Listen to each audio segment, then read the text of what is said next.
Liverpool, under Arne Slot, is falling apart in a way nobody saw coming.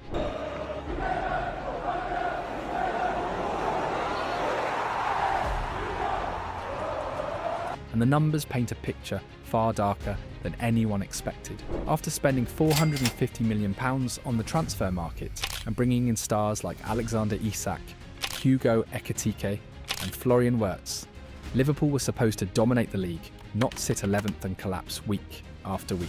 This is a club that was just crowned champions, and yet somehow they now look like a team without direction, without identity and without fight. Well, how bad, that's difficult to measure, but it was very bad, of course. Playing at home, losing 3-0, no matter which team you face, is of course a very, very, very bad result. The freefall is so dramatic that Liverpool have now lost 6 of their last 7 Premier League matches, a collapse so severe that the club is breaking records nobody ever wanted to touch. In fact, it is the first time since April 1965, under Bill Shankly, of all managers, that Liverpool have suffered back-to-back league defeats by 3 goals or more, a statistic that should send shockwaves across England. Yeah, it's definitely a problem, and obviously, like you said, I take responsibility, but I think everyone in the team, not only the starters but the guys around as well, have to take responsibility as well, because football is a team game, we all do it together, and we need everyone at their best, and in order to win games, you have to take responsibility. Liverpool's last 10 matches, 18 goals conceded, 12 goals scored, 7 losses, 3 wins, a brutal breakdown of a team that once terrified Europe. I look at Liverpool now, this is almost what I expected to happen last season. After Jurgen Klopp leaving the club, I thought there would be some kind of a real effect on the team, a negative one. There wasn't. They did something absolutely extraordinary and ended up winning the league. Right now, I think it's a time for patience, because there will be people, pundits, everyone going crazy, sack the manager under pressure, going to sack him. Be calm, take your time, make sure you assess it. It's been the most difficult season, pre-season, you could ever imagine for a lot of those players. I'm not making excuses for them. And as if losing against Manchester United at Anfield wasn't worrying enough.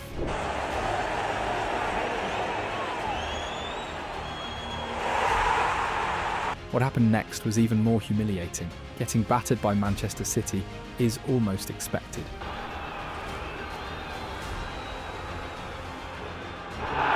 But getting destroyed at home by Nottingham Forest, a team 1 spot away from the bottom of the table, is a disaster of historic proportions. The penalty area for Williams, who's away from McAllister and lays it back. Yes! Every match feels darker than the one before, and Anfield, the ground where Liverpool once looked invincible, now feels like a stadium waiting for the next disaster. I have no idea how to start to explain that. And to be honest, to your opening question, if you asked me to put my hand up, if I thought Liverpool were going to cruise this 2 hours ago, when I was telling you that still saw Chelsea the 4th best team in the league, that Liverpool were 3rd, I'd put my arm up. Now, 2 hours later, I'm hoping I can speak to the editors and somehow we just erase the entire World Wide Web at this point. Listen, I don't know how to start to explain that. At Anfield, where Liverpool dominated possession, as you'd expect. The problems keep stacking up. Liverpool are vulnerable at the back, non-existent in midfield, and toothless up front. Injuries are part of the story. Florian Wirtz and Conor Bradley both dropped this week, but the deeper issue is cohesion, leadership, and belief. The team looks lost, the stars aren't performing, and the summer signings haven't solved anything. The humiliation against Forest was Liverpool's worst Premier League home defeat since the 4-1 loss to Manchester City in 2021. Greenish, Alvarez, 1-1! Another reminder that something is fundamentally broken. So, whose fault is it really? Is Arne Slot as good as he looked last season? Are the players failing him? Are the new signings the wrong puzzle pieces? Or is this collapse something deeper? In this video, we break down how bad Arne Slot actually is and what's really happening at Liverpool. Arne Slot himself couldn't hide from the disaster. After the latest collapse, he admitted bluntly, how bad that is difficult to measure, but it was very bad. Playing at home, losing 3-0 no matter which team you face, is a very, very bad result. And while no one is suggesting that Slot's job is on the brink, not after replacing Jurgen Klopp and delivering a title straight away, the brutal reality of the Premier League is that pressure never sleeps. Losing 6 out of 7 league matches doesn't just raise eyebrows, it sets off alarms, and Slot is now standing right in the middle of a storm building fast over Anfield. At Liverpool, every manager is under pressure to win. But losing 6 league games in 7? That's the same number of defeats Liverpool suffered in their previous 58. That's probably Arne Slot's worst day in charge of Liverpool Football Club backs. To lose 3-0 away at Manchester City is one thing. To lose 3-0 at home to Nottingham Forest is another.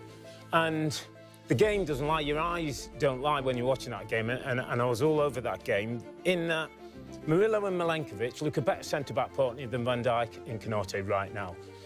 Dominic Szoboszlai playing at right-back is a waste because they need his energy and his ability in midfield. Alexander Isak has 2 touches of the ball in the opposition's box. 1 shot, none on target.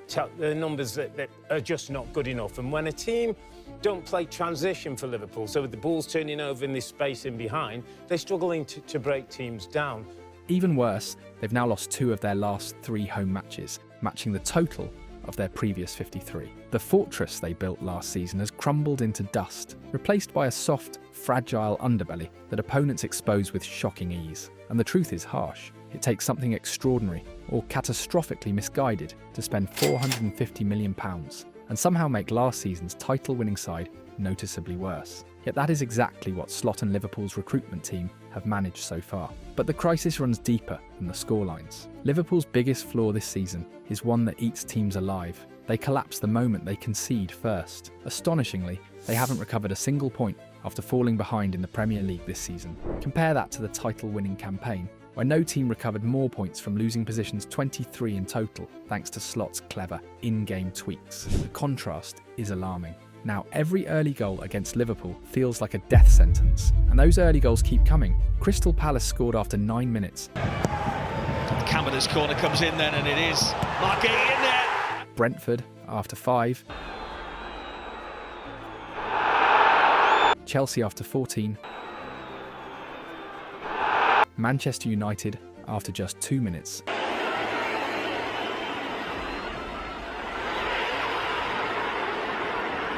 Manchester City after 29. Up goes Haaland!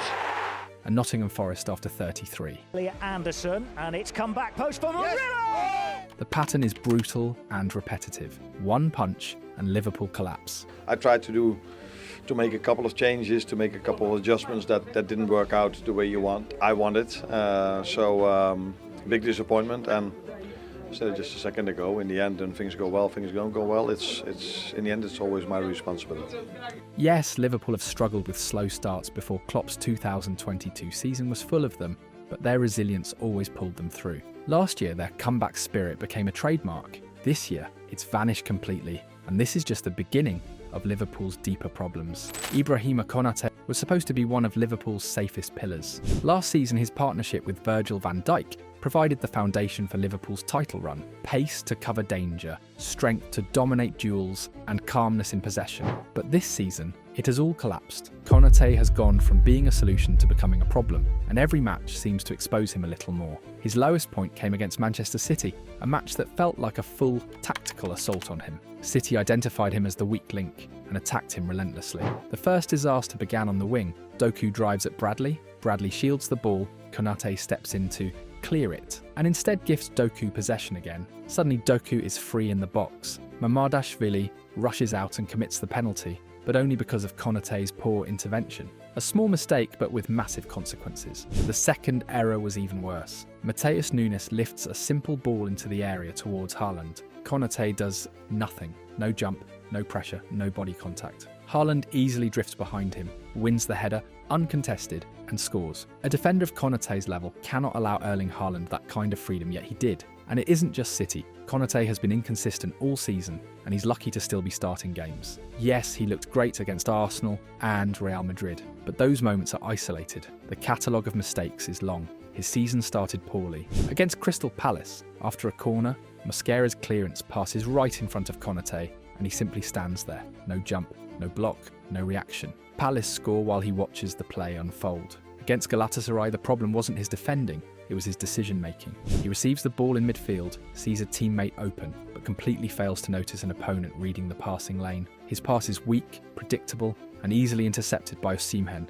who runs through on goal. Only Osimhen's miss saves Konate from total humiliation. It's a sequence that screams no confidence. Against Brentford, he switches off completely. A simple ball is played into space, Konate is caught flat-footed, loses the foot race, and the move ends in a goal. Distracted, late, reactive. All the things a top centre-back cannot be. And the most recent example, Nottingham Forest. A cross is floated into his area. He tries to clear it, and the clearance becomes a perfect layoff for the Forest attacker, who finishes. Konate is saved only because the goal is ruled out due to a handball in the attacking phase. But the error is still there, so is the pattern. Too many mistakes, too many lapses, too many moments where Konate looks lost, unsure, or a step behind the play. And when a team is falling apart like Liverpool currently are, the first player fans and pundits point to is the defender making the most high-profile errors. Konate has gone from being a strength to being a liability, and right now he is the first name circled in every Liverpool defeat. Florian Wirtz's arrival was supposed to be Liverpool's masterstroke, a £116 million signing from Bayer Leverkusen designed to replace Trent Alexander-Arnold's creative output after his move to Real Madrid. Slot saw Wirtz as the centrepiece of his new midfield, a ready-made Bundesliga superstar who had produced 34 goals and 35 assists in his last 2 seasons.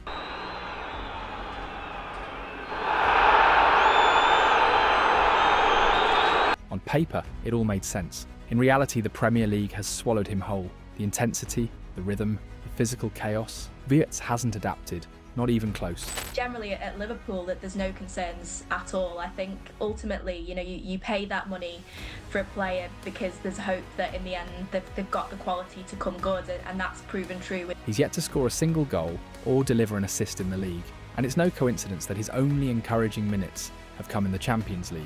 The slower tempo suits him far better than England's brutality, and the warning signs were clear early. Take the sequence against Crystal Palace. Wirtz carries the ball forward, a teammate runs right past him in perfect support, and yet he plays a careless pass straight to the opposition. A simple action, executed disastrously. Then, another moment from the same match he's driving forward, chased down by one marker, then a second.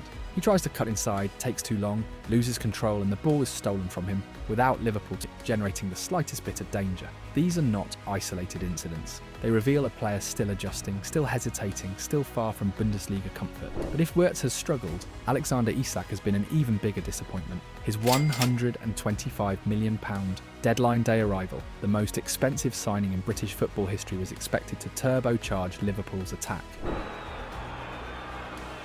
He forced the move by refusing to continue at Newcastle, but because he missed pre-season and the opening weeks of competition, the club had to design a special fitness programme just to bring him up to speed. Internally, the belief was that by October, he'd be physically ready to show why he's one of the Premier League's most lethal finishers. It hasn't happened, not even close. His only goal came from point-blank range against 2nd Division Southampton in the Carabao Cup.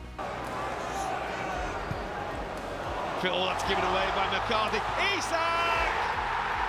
In the league, he has looked isolated, disconnected, and too often a passenger. His sole contribution to a Premier League goal is a simple assist to Cody Gakpo against Chelsea.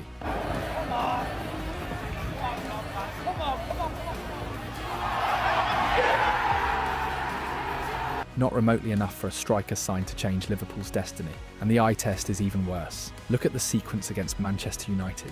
Konate spots Isak making a run into space and sends the perfect pass. Isak gets there, wins the position, accelerates, and then finishes weakly straight at the keeper. At Newcastle, he buries that 9 times out of 10. Here, he looks unsure, lacking conviction, lacking rhythm. The same pattern shows up against Galatasaray. He's released into space, reaches the edge of the box, but the shot he unleashes is tame, aimless, almost casual, like a striker shooting simply for the sake of it. These two are supposed to be the crown jewels of Liverpool's £450 million rebuild. Instead, Wirtz hasn't adapted, and Isak looks like a shadow of the striker he was. And in a Liverpool team already collapsing defensively and emotionally, the failure of their 2 biggest signings has only made the crisis deeper. Liverpool's collapse this season has many fathers, but one decision sits right at the centre of the chaos: selling Luis Diaz to Bayern Munich without signing a direct replacement. There were sensible financial reasons for the sale, yes, but the football logic, it's starting to look disastrous. Slot went into a Premier League season with only 2 senior wingers, Mohamed Salah and Cody Gakpo, a structural risk that's now blowing up in Liverpool's face. I think that is the big question. I think Diaz will do okay. Yeah, let's talk about the strategy of Bayern, and I think we can sit here for days. Federico Chiesa is treated as little more than a bench option, and 17-year-old Rion Gumoha, talented as he is still a project. And while Hugo Ekitike and Florian Wirtz can technically play wide, it isn't natural for either of them, and the team's play suffers immediately whenever they're forced into that role. The early phase build-up has fallen apart too. Without Trent Alexander-Arnold's range to break pressure and open up the pitch, Liverpool struggle to progress the ball cleanly. Even when they try to bypass pressure by hitting Salah or Gakpo early, connections aren't sticking. Wirtz had his best Liverpool match playing wide against Real Madrid in Europe's slower, more structured environment, but in the Premier League, away at Crystal Palace and Manchester City, he completely disappeared. And the problem is simple. Neither Wirtz nor Ekitike is a natural one versus one winger. They can't isolate defenders, they can't carry Liverpool up the pitch on their own, and they don't offer the direct chaos that Diaz once brought every single week. Luis Diaz! It's in! Luis Diaz could eliminate a man. He's going to have a goal, it's deflected and it's in! He could carry the ball 20 metres on his own. That's the done by Luis Diaz. Might need a moment of brilliance here. He could change the rhythm of a match in 3 touches. And Luis Diaz! Oh! Liverpool no longer have that weapon. And the irony, Diaz has never looked better than he does now at Bayern. Look at this sequence. The play begins with an Olise cross, cleared only partially, and the ball lands at Diaz's feet. He plays a quick 1-2 with Stanisic. The return pass runs long, but Diaz refuses to let the ball go out. He slides, pokes it back into play, recovers his balance, drives toward the box, and from an angle where it looked impossible to score, he fires a ridiculous shot into the net. That is elite individualism. That is the kind of moment Liverpool cannot produce right now. Then there's the Salah problem. Not the version scoring 30 goals a season, but the current one. Slot intentionally removed a lot of Salah's defensive responsibilities, believing that keeping him higher would maximise his attacking output. When things were going well last season, nobody questioned that choice. But when Liverpool become fragile, when the pressing structure collapses, when the right flank becomes an open door, suddenly that defensive non-involvement looks like a weakness. There's a moment that illustrates this perfectly. Liverpool are defending deep. Enzo Fernandez receives the ball near the edge of the box, Cucurella moves forward to support, and Salah just watches. No pressure, no attempt to close the angle, no sprint to recover. Seconds later, the sequence ends in the goal that seals Liverpool's defeat. It doesn't mean Salah is to blame for everything, far from it, but when he's not finishing chances, he has to offer more without the ball. Right now, he isn't.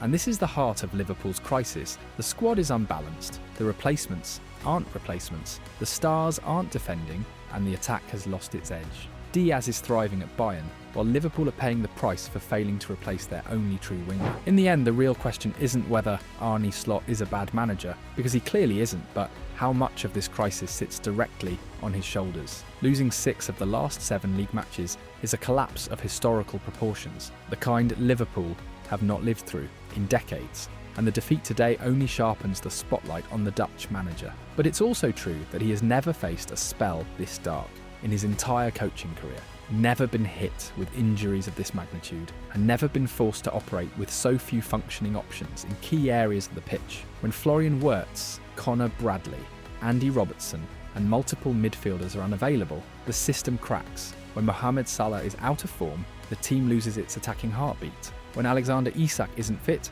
the entire structure breaks. Slot is carrying a squad that has been stretched beyond its limits, yet that doesn't absolve him entirely, because you cannot invest £450 million in one summer, hand-pick marquee signings, change the tactical identity of a champion side, and then sit 11th in the table with a minus goal difference. You cannot inherit a title-winning machine and allow it to turn into a side that collapses the moment it concedes first. You cannot go from clever, reactive adjustments last season to a team that now looks confused, disconnected and vulnerable in every area. So yes, the injuries matter, and yes, the squad planning wasn't perfect, but now it is Slot's responsibility to steady the ship, to restore belief, and to prove that last season's title was the beginning of something, not a one-season illusion. Liverpool backed him with money, with power, and with trust. Now he must respond with solutions.